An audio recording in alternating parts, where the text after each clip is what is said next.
Ankalazaina ny sabotsy avy zao ny andro esa-pirenena ho an'ny zony mpanjifa mbola maro ireo tsy voahaja ao anatin'izay tontolon'ny zony mpanjifa izay raha nambarany Andriamatora Betsara Rakotorova na ihany koa litana fatarany maro azy. Misy ny thème-ny commerce international zany hoe ny firenena mikambana dia ny hoe fixons nos droits en matière de téléphonie. Fatatsika ny olana eo amin'ny resaka téléphone eto amintsika sy nireo supérieur problème na connexion resatsika zany satria fa nisy fangatapana-zavana nalaina tany amin'ny omerta afana milaza zay sy fatatsika hoe inany olana matetiky pitranga amin'ny resaka en téléphone fa ny andraikitra ny RNDC koa dia manaitra ny mpitondra fanjakana hoe apitrao amizay ny lalana sy rafitra tena miaro ny zony mpanjifa sady apetrao amizay koa ny politika mazava gasika ny resaka fanjifana. Tena ngeza be koa ataon'ny RNDC dia hoe mampafantatra olona manentana ny olona afantatra fa mananjo izy ary zay izo zay mitaky adidy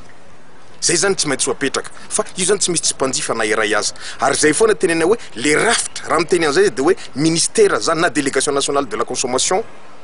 na ministère zay ministère ny tena opérationnel indrindra aloha amizao zay vao mametraka na office na délégation nationale na conseil national zavatra azo atao daholo zany fa ministère aloha zavatra opérationnel zao mirafitra zay tokony apetraka zao afana mandray andraikitra aingana mamany olana ka io andro resa manerantany ho an'ny zony mpanjifa zany ampafantarina antsika ny zoananatsika rehetra sy ny andraikitra tokony raisitsika ary ny firaisakina antsika mpanjifa satria itsika ny hery lehibe eto amin'ny tany sy ny fanjakana raha vao tsika ny sahirana tsy misy toekarena mandroso zany io toerana nanaovana io dia ao ministère ny plan ao zany no atao amin'ny grande salle ao misy famelabelan-kevitra zay ho atao ao ary nasana ireo tompona raiky mpanjakana satria fanindroany zao eto Madagasikara nakalazana zany ny RNDC nanomboky ny siny tany gasy valeovatena.